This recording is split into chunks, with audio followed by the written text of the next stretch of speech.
Oke, hai kamu semua. Selamat hari kedua tahun rasisme di negara Indonesia ini. Oke, jadi karena ada banyak sekali waktu itu saya bikin kayak semacam Q&A box begitu. Jadi kayak orang yang mau kasih saran untuk atau rekomendasi untuk saya bikin video apa begitu.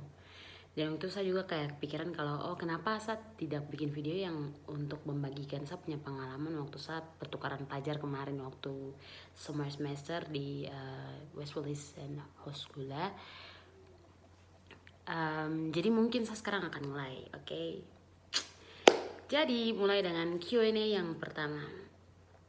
Apakah itu adalah waktu saya exchange itu apakah saya pakai biaya pribadi atau biaya dari kampus begitu? Saya akan jawab ini. Jadi saya punya pertukaran pelajar kemarin itu dari kampus. Jadi kayak dari saya punya fakultas itu tiap tahun adakan student exchange begitu, yang bertujuan untuk memajukan dia punya mahasiswa-mahasiswa dan juga menambah pengetahuan serta menambah pengalaman gitu. Jadi tidak hanya di Indonesia tapi teman-teman yang lain tuh punya pengalaman untuk studi di luar negeri gitu. Dan ada beberapa tahap untuk bisa sampai dan bisa terpilih menjadi kandidat student exchange waktu kemarin itu. Tahap pertama adalah kita melakukan pengumpulan CV atau surat lamaran. Jadi di surat lamaran itu berisikan ya seperti biasa yang teman-teman tahu, seperti misalnya kau punya pendidikan terakhir di mana, kau punya pengalaman organisasi atau prestasi-prestasi yang ada di baik akademik maupun non akademik gitu. Kemudian selain CV kan pastinya kayak kau punya pengalaman-pengalaman juga penting dong. Maksudnya kayak tidak hanya seperti nilai-nilai atau IPK saja, tapi kau punya pengalaman juga tuh sangat dibutuhkan sekali gitu. Jadi kalau misalnya sudah selesai di tahap CV itu kita biasa disertakan juga dengan TOEFL. Jadi TOEFL tuh biasanya minimalnya berapa begitu, masing-masing tempat beda, dan waktu kemarin tuh di saya punya kampus nih minimalnya 450. Itu dia punya minimal TOEFL-nya. Dan kalau misalnya di tahap CV dan TOEFL sudah lewat, berarti kita masuk pada tahap interview atau wawancara.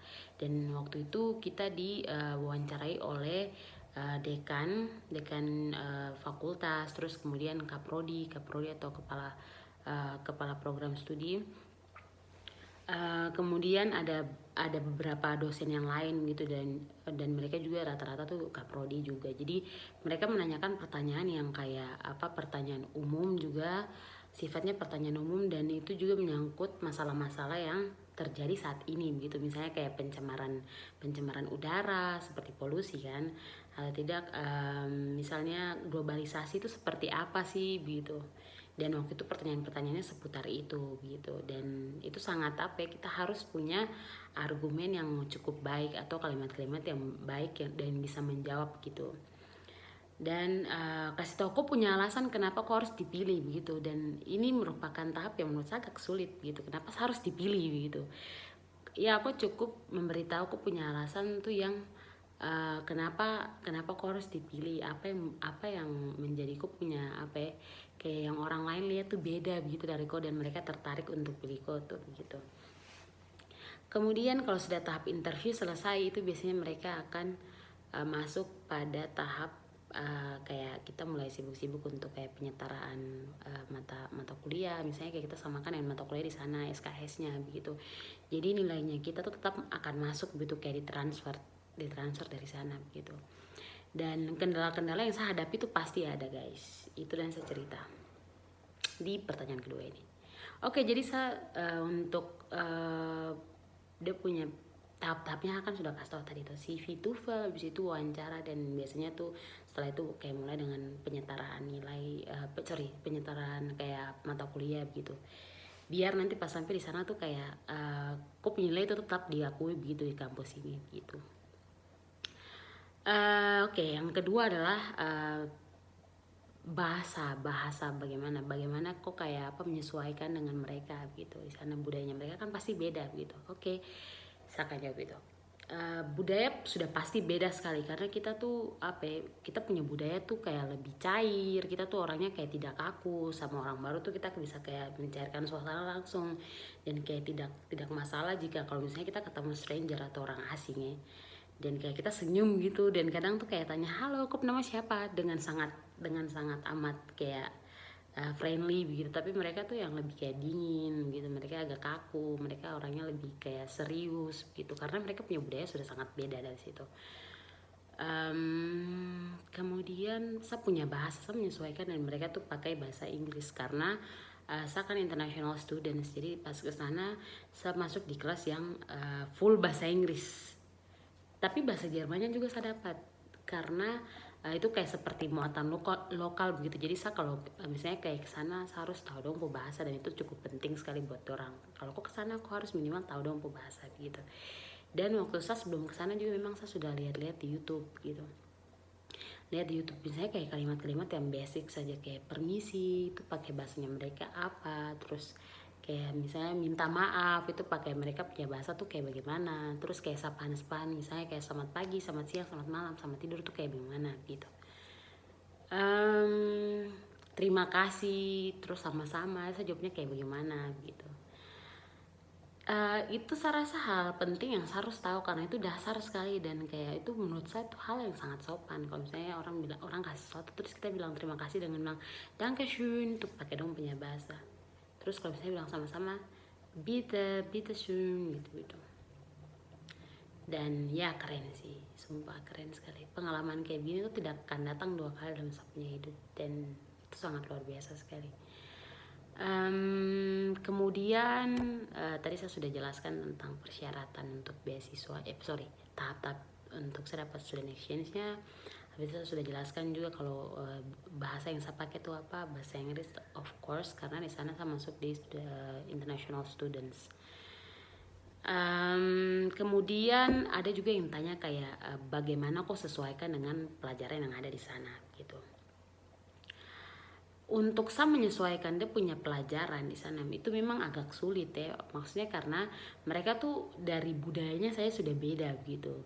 Kalau di sini kita misalnya bilang kayak oke, saya sudah mengerti, misalnya kayak di kelas kan selalu dosen kayak tanya ada pertanyaan gitu, terus kalau misalnya teman-teman di sini mereka bilang tidak ada begitu, tapi kalau di sana tidak adanya mereka tuh berarti betul-betul tidak ada pertanyaan, kayak tidak ada yang kau mau tanyakan lagi dan kau sudah paham sekali begitu, kok tinggal eksekusi. Jadi kayak pas di kelas itu ya dong langsung berinteraksi dengan baik gitu. Terus kalau misalnya mereka tidak suka sama pengajarannya dosen di sana, mereka akan lebih lebih terbuka untuk kasih tahu gitu, kayak kok punya pelajaran tuh kayak begini gitu. Jadi kayak sama-sama memberi feedback gitu, tidak hanya searah saja, tidak hanya dosen ke mahasiswanya gitu, tapi mereka juga bisa kayak 2 arah gitu. Jadi kayak bagus, kayak luar biasa. Cuman saya sedikit shock karena memang di situ tuh memang kita budaya beda ya, dari situ saya sudah beda sekali man. Habis itu bahasa sudah, terus pengalaman pelajaran tuh saya menyesuaikannya bagaimana. Jadi saya menyesuaikannya tuh saya awal-awalnya memang saya masih pakai kayak cara-cara saya seperti biasa aja di kampus gitu. Kayak di kampus kan maksudnya kayak kau harus mencatat. Satu tipikal orang yang kayak dosen bicara saya harus catat, atau dosen ada kasih PowerPoint depan saya harus catat gitu. Karena buat saya materi-materi yang ada kasih tahu gitu itu cukup penting sekali untuk saya. Jadi tiap ada kata-kata yang penting dan saya harus tulis ya berarti saya harus tulis gitu. Dan mereka punya tugas itu kayak tiap mata kuliah itu bisa 2 sampai 3 tugas gitu. Jadi kayak per minggu saya bisa habis kayak berapa tugas, lebih dari 5 tugas gitu. Tapi ya semua berjalan dengan baik gitu. Tidak saya awalnya kayak takut gitu, saya bilang aduh saya bisa menyesuaikan kah tidak sama mereka, apakah dong punya mata kuliah ini bikin saya jadi minder atau seperti apa begitu, apakah nilai-nilainya juga saya kayak tidak mampu untuk bersaing dengan mereka, dan ternyata bisa dan memuaskan juga hasilnya dan luar biasa sekali. Jadi shout out to all my friends yang ada di Jerman, dan juga waktu saya dari sini ke sana mereka sangat-sangat membantu juga untuk kita dan Audrey. Terus habis itu apa lagi ya guys? Terus ini yang paling banyak, ini pertanyaan yang paling banyak sekali saya kayak lihat di waktu saya bikin Q&A gitu, baru apa yang kamu tanyakan gitu, kayak saya punya perjalanan di sana tuh seperti apa, karena mereka lihat saya punya waktu itu kemarin kan saya kayak solo traveling tuh ke beberapa negara sendiri gitu. Jadi ada satu negara yang saya sama teman itu ke Belanda. Jadi kayak kita waktu itu ada libur sedikit, kita dari kita sempatkan waktu untuk ke Belanda. Habis itu kayak dari situ tuh kita betul-betul pisah semua. Kayak teman kesini, teman yang satunya kesini, dan saya juga kemana gitu. Dan bagaimana caranya saya untuk bisa ke sana tuh ceritanya ya lumayan panjang, tapi saya akan persingkat karena tidak mungkin bicara terlalu panjang lebar di video ini. Untuk perjalanan, untuk akomodasinya oke. Untuk transportasinya, untuk tempat tinggalnya, kalau transportasi mereka punya transportasi cukup bagus sekali, punya kereta cepat, mau kereta yang kayak mana, mau yang kayak sorry guys, jadi sepuh HP tadi tiba-tiba tak mati dan saya baru cas lagi kembali.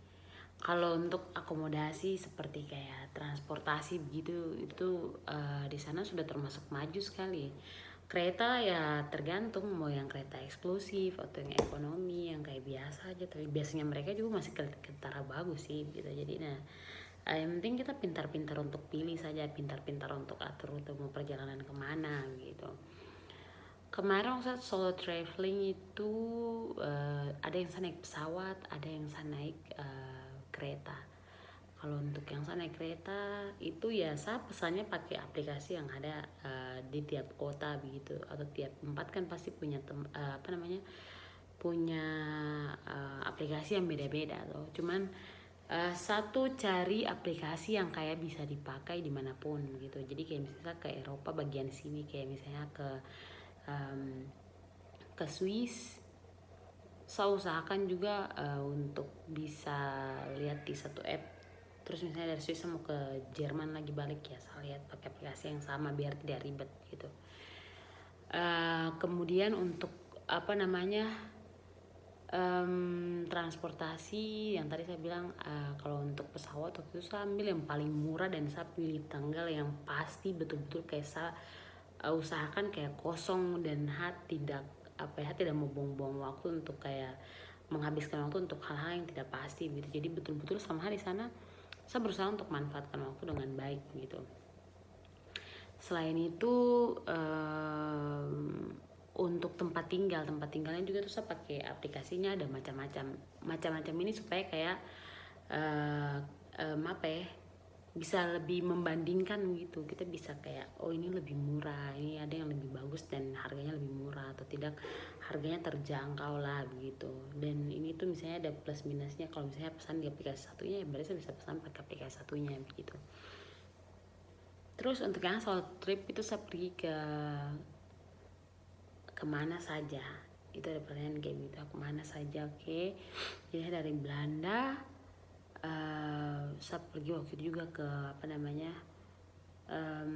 Belgia. Saya pergi ke Luxembourg dulu, dari Luxembourg saya naik kereta lagi ke Belgia, naik bis saya ke Belgia. Sampai di Belgia saya naik bis lagi ke Paris deh. Terus habis itu dari Paris saya naik kereta ke Jerman kembali. Terus sampai di Jerman saya cuman kayak berapa lama ya, cuman kayak 1 minggu begitu apa. 1 minggu saya habiskan waktu di sana. Habis itu saya ke Swiss. Habis itu dari Swiss saya ke Italia itu ada berbagai tempat macam-macam sih ya, ke Vatikan juga dan yang lain-lain. Terus habis itu dari sana saya balik lagi ke Swiss, saya ke Jerman dulu baru ke Swiss. Habis itu ke Polandia. Iya, dari Polandia ke Swiss. Perjalanan yang sangat panjang, melelahkan, tapi betul-betul kayak seru dan waktu yang kayak kau keluarkan, tenaga yang kau keluarkan tuh kayak terbayar pas kau sudah sampai tempat tersebut gitu. Dan begini ya, maksudnya kan waktu sendiri tuh, jadi saya persiapan tuh betul-betul matang sekali. Jadi saya beli power bank, habis itu saya usahakan kayak saya bawa cas kemana-mana. Habis itu saya usahakan tuh supaya saya punya paket tuh tidak habis atau terisi dengan baik gitu, karena masing-masing tempat itu saya pakai satu kartu ini saja, kartu SIM kartu SIM card. Jadi saya tidak ganti-ganti, jadi ya saya usahakan supaya kartu SIM card tuh tidak habis pulsa datanya. Terus untuk meminimalisir saya punya pulsa data habis ya sampai di tempat-tempat yang ada wifi, saya manfaatkan untuk searching kayak mau kemana habis ini, harus naik kereta nomor berapa begitu atau jam berapa, dan di sana kan tepat waktu sekali, jadi saya harus betul-betul kayak spare waktu bagus-bagus atau lihat waktu baik-baik untuk saya persiapkan dengan baik dan matang gitu. Saya mulai list dulu awalnya saya mau kemana saja, kira-kira budget yang saya perlu keluarkan untuk makan tuh berapa, untuk tempat tinggal tuh berapa, untuk transportasi berapa. Kemudian kayak persiapkan cash juga, karena betul-betul cash juga tuh kayak dibutuhkan sekali, tapi kayak tidak usah terlalu banyak juga sih. Yang penting kok bisa kayak bisa kira-kira aja gitu. Kalau di tempat ini seharusnya kasih habis berapa gitu. Terus kayak usahakan juga debit itu ya maksudnya jangan lupa pin gitu, karena sumpah itu kayak kok nanti akan ribet sekali. Jadi kayak usahakan tuh gunakan LATEM dengan sebaik mungkin. Begitu sih, saya rasa kayak luar biasa sekali perjalanan yang sungguh mengagumkan. Maksudnya kayak saat sudah sampai di Jakarta baru saya pikir kayak gila ya, ternyata selama 1 bulan saya habiskan untuk jalan-jalan tuh tidak sia-sia begitu. Selama 5 bulan saya belajar keras, maksudnya kayak tugas banyak dan segala macam halnya, terus dapat nilai memuaskan, terus dibayar dengan jalan-jalan. Bagi saya itu self reward yang baik, dan kalau misalnya self reward tuh penting, dan itu tidak usah terlalu kayak mewah atau tidak usah kayak terlalu sering, cuman kayak sekalinya tuh kayak kok betul-betul mengapresiasi diri ya, apa salahnya untuk kok kayak jalan-jalan, kok refreshing suatu tempat, kok bertemu dengan orang-orang baru gitu. Dan itu bisa kayak buat kok punya otak tuh kayak lebih tenang gitu, dan suasana di sana. Buat saya pengalaman kemarin tuh sangat luar biasa gitu. Biarpun saya kayak kekurangan dari segi finance, tapi Tuhan kayak kasih cukupkan gitu. Jadi ya kayak merasa segala sesuatu hal tuh memang berjalan dengan baik saja di sana. Kayak saya punya kekhawatiran semua tuh kayak ditutupkan gitu. Kayak semua berjalan dengan tidak terduga-duga sih. Karena saya bahkan tidak menyangka kalau saya akan bisa ke tempat yang saya ingin pergi begitu, karena saya tidak punya uang yang cukup. Yang awalnya saya pikir kayak tidak bisa kemana-mana, terus yang keduanya saya pikir saya mampu kah tidak untuk student exchange gitu-gitu, dan semuanya berjalan dengan baik dan sangat luar biasa sekali. Jadi saya kayak lulus tuh kayak ada satu kayak kebanggaan gitu, kayak ternyata saya juga bisa gitu. Dan saya tahu kalau misalnya teman-teman yang nonton short video ini juga pasti bisa gitu. Dan maksudnya tidak usahakan tuh kayak dapat kesempatan itu kamu gunakan sebaik mungkin, karena belum tentu dia akan datang untuk 2 kalinya gitu. Jadi begitu guys, saya punya pengalaman yang sangat luar biasa itu. Oke.